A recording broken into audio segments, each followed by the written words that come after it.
How do electrolytes affect hyperkalemia treatment in CKD patients?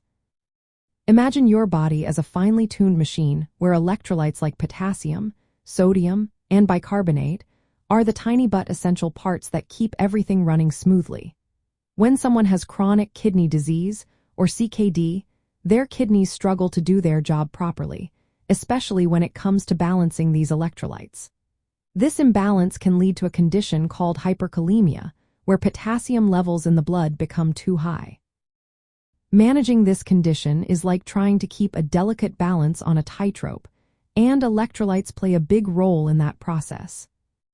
Potassium is the main player here because high potassium levels can cause serious heart problems. In CKD, the kidneys can't excrete potassium efficiently, so it builds up in the blood.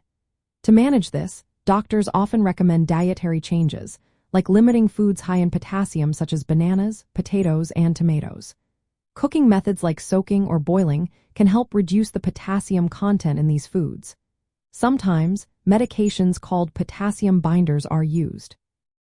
These drugs, like patiromer or sodium zirconium cyclosilicate, work by trapping potassium in the gut so it can be safely excreted, helping to lower blood levels without stopping important medications like certain blood pressure drugs that protect the kidneys.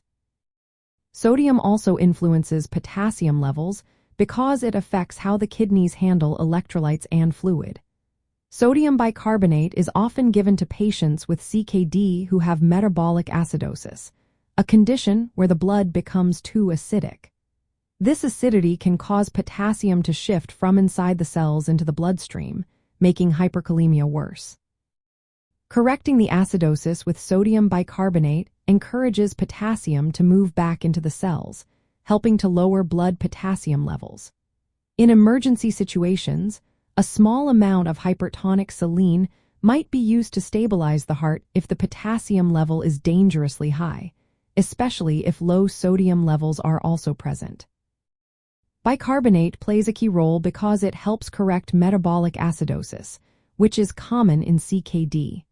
When acidosis is treated with sodium bicarbonate, it promotes the movement of potassium from the blood into the cells, reducing the risk of heart rhythm problems.